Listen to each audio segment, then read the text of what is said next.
Okay, again, pause the video and see if you can answer example number 4, part 1 and part 2. If you have 5 integers selected from the set A that's described up here, should there be at least one pair of the integers that have a sum of 9? Okay, so give it a shot, see if you can answer this question or no. So you may have tried it. Let's pick 5 integers at random. Let's say I pick the integers 1, 2, 3, 4, and 5. Well, is there 2 of these that can possibly add up to 9? Yep, there they are. What if I picked 5, 6, 7, 8, 9, and then, sorry, there's no 9 here. So 5, 6, 7, 8, and let's say 1. Well, there's the pair. How about if I pick some other random combo? 1, 3, 5, 7, and let's say 2. There you go. How about if I picked, instead of 2, I picked, let's say 4. Well, then there we go. How about if I picked, instead of 4, let's say I pick, I don't know, 6. Well, yep, there you go. So it seems like it's working. If I have to pick 5 integers at a time, I'm always going to end up with a pair that adds up to 9. Maybe the other ones don't add up to 9, but there's a pair that adds up to 9. How can we actually prove this? Well, the tricky part here, or the way we are going to prove it, is by reorganizing the set A. So I'm just going to reshuffle the numbers inside. So instead of putting 1, 2, 3, 4, 5, 6, 7, 8, I'm going to put 1, 8, put a little bit space, and I'm going to put 2 and 7. I'm going to put a little bit of space, and I'm going to put 3 and 6, then 4 and 5. Okay. So all I did is reorganize it, and I'm going to pretty much pretend like there's parentheses right here. And here's the idea, basically. So each one of those pairs add up to 9. So 1 plus 8 is 9, 2 plus 7 is 9, 3 plus 6 is 9, 4 plus 5 is 9. Okay. Now, if you select 5 integers, well, somebody's going to select 5 at randomly. Let's say the person avoids to take duplicates. So they don't want 1 and 8, so they pick one of the two. So they pick 8, let's say. Then they go and pick the 2, let's say, because they don't want a sum of 9. Then they pick, let's say, 6, because they don't want a sum of 9. Then they pick, let's say, 5, because they don't want the 2 integers. Now, what's going to happen, right? This is 4 choices so far, but they have to pick 5 times. They have to select 5 integers. The 5th integer they pick has to be from a couple that's already been chosen once. So if they pick the 7, for example, then 2 and 7 now adds up to 9. Well, let's say they avoid the 7. Let's say they pick the 1.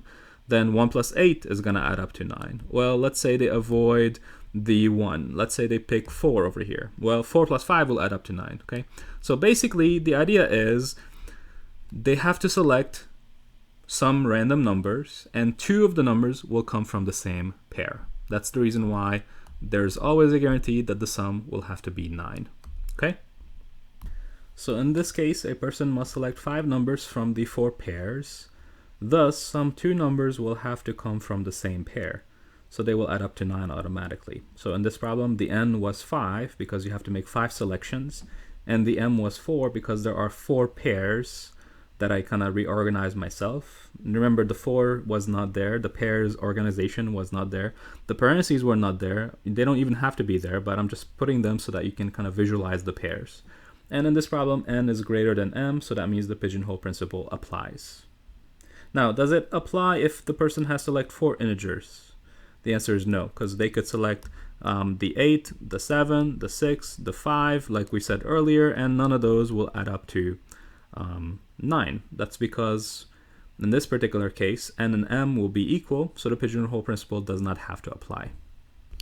So like I said, in this case, since you only have to select 4 numbers from the 4 pairs, with some careful decisions, you can select 4 numbers that don't add up to 9. So for instance, 1, 2, 3, and 4. None of those will be a combo that adds up to 9. So in this case, why did it fail? It failed because the n and the m are both 4, and so the pigeonhole principle does not apply, so there's no guarantee that your integers have to add up to 9. Okay. Finally, in a group of 700 people, must there be 2 who have the same first and last initials? So like my name is Yusuf Francis, my initials are YF. If I am sitting in a room with 699 other people, does there have to be another person with the same and first initial, last initial? Maybe not, but maybe 2 other people in that room will have the same first and last initials. They don't have to match with mine, but some two people in the room will have the same and last initials. Why is that? Why is this going to happen? Well, how many choices are there for the first name and last name initials? So there are 26 letters in the alphabet, and so there are 26 possible first name beginning letters. There are 26 first letter for the last initial. So the total is gonna be 26 times 26, which is 676 possible combinations of first and last initial, basically, letters. So since there are 676 possible combos of first and last initials, and there are 700 people in the room, in this problem, n will be 700, and it's significantly larger than the m, which is 676. So since n is larger than m, then the pigeonhole principle will apply. So some two people will have the same first and last initials. Okay. Now I cannot tell you which two people, and I cannot tell you what the initials are, but I can tell you that there's two with the same first and last initials.